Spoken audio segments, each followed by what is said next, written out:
Hey, it's Jess from But First Crochet, and I'm back again today with another Annie's tutorial.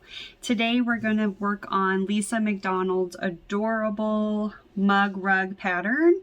It's a little cute holiday gnome and some buffalo plaid fun color work that we're going to do here today. So I'm going to walk you through the materials you're going to need and how to do those color changes in the simplest and easiest way. As always, you can find the full written pattern linked in the description below. And with that, we're going to jump right in and get started. To make your gnome mug mat, you're going to need some different materials for today. Of course, you'll need your PDF pattern, which is linked below. You'll need some yarn in 5 different colors. This is a light DK weight cotton acrylic yarn, and I'm using the color Cloud, Snow, Charcoal, Candy Apple, and Tortilla. And again, those are listed in the materials in the written portion of the pattern. They do recommend making some bobbins, so I do have these clothespin lines, which I like to use for bobbins. So if you just want to make a few bobbins, I would recommend making 2 of the Cloud, and then the other colors you can just kind of change in and out.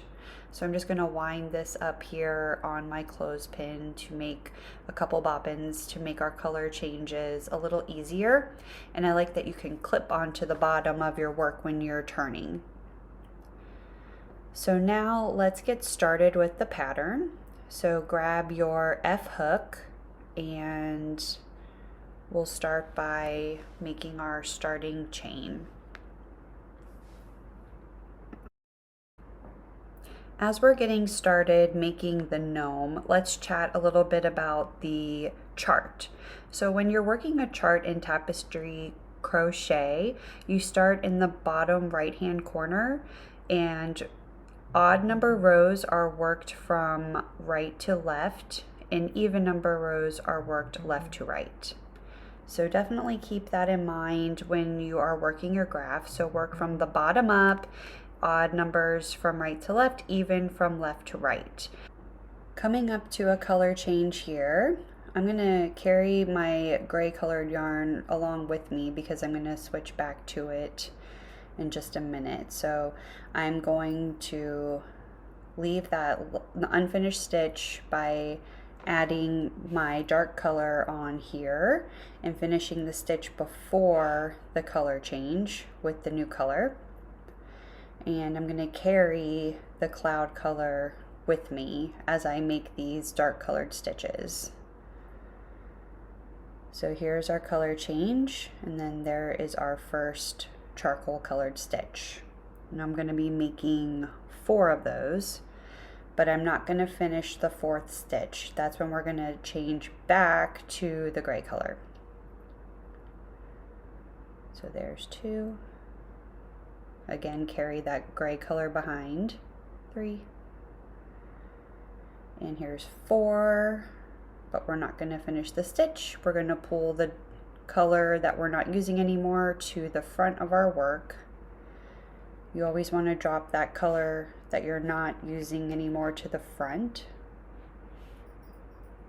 And then we're going to switch back to the gray color, finish off that stitch.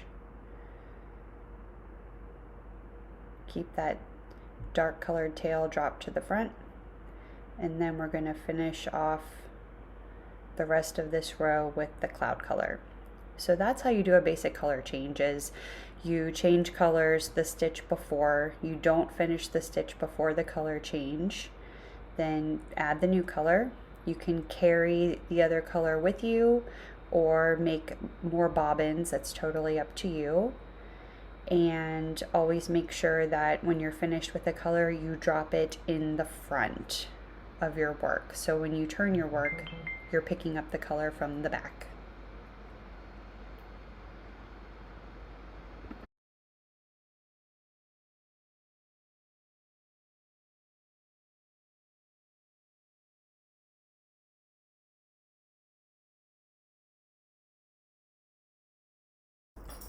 All right, so checking in now that we've worked our way up our little gnome beard. Just want to show a color change with some better contrasting colors with this red and white. So I'm switching back to white now. This is my last red stitch. I'm going to move that red color to the front of my work. And I like these clothespins because you can just clip them to the bottom, keeping everything from getting all tangled up. Then I've got my cloud here. So hold that in place and switch to cloud. And then boom, color change complete. Finish off the rest of this row with the cloud color. Hopefully these color changes are making sense. And it does get easier with practice.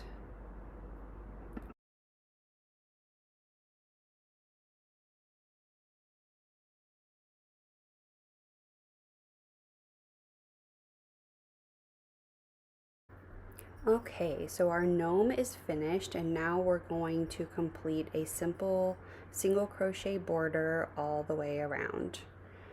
Just single crochet across the top, down the sides with 3 single crochets in the corner, and then we will be moving on to the buffalo plaid section of the coaster.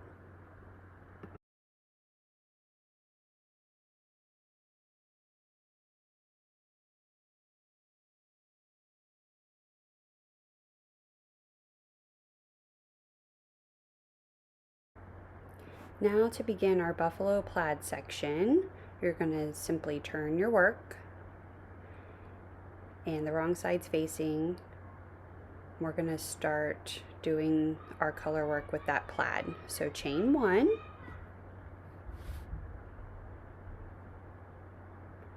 we're going to start with the cloud color. And we're just going to be alternating colors every 3 rows using 2 colors at a time.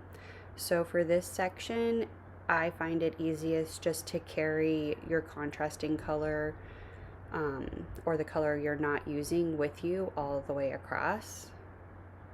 So we'll do the first row together here. I'm ready for my charcoal.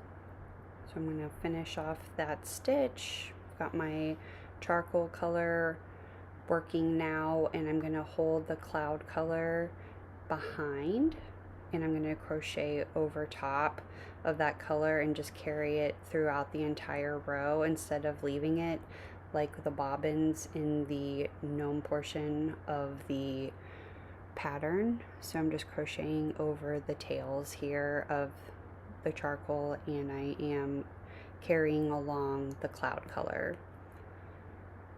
So we're going to be changing colors every 4 stitches. So at the end of the 4th stitch, you want to leave that stitch unfinished and then finish off with the next color. And if you always drop the same color to the front and the same color to the back, it is super helpful. You will not get a tangled up mess. So I'm going to keep bringing my charcoal to the front when I change colors and drop my gray to the back. That way I don't have a tangled mess.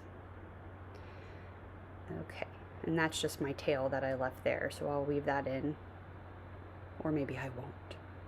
All right, there's 1, 2, 3, and here's our 4th one, but we're not going to finish this stitch. I'm going to drop that cloud color to the back and switch back to the charcoal, and then continue carrying that color. So you can see those color changes, and then they're going to be in blocks of 3 rows. Then we'll alternate the colors between the gray cloud color and the white to make that nice buffalo plaid checked look. So this part's pretty easy once you get into the rhythm.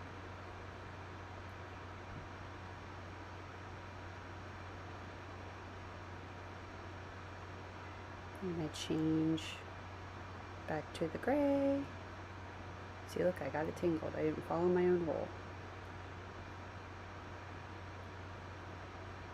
You could definitely make bobbins if you want, but only working 2 colors at a time, it's pretty easy to get yourself out of a tangle if you get into one. Alright, so that's it. Alright, done with our plaid section, and yes, we changed backgrounds again because, you know, I gotta find the quiet corners of my house. So back at the kitchen table we go. Now we are going to do our single crochet border just like we did around the gnome, only now we're going around the entire project. So just a simple single crochet border all the way around to give it a nice finished look.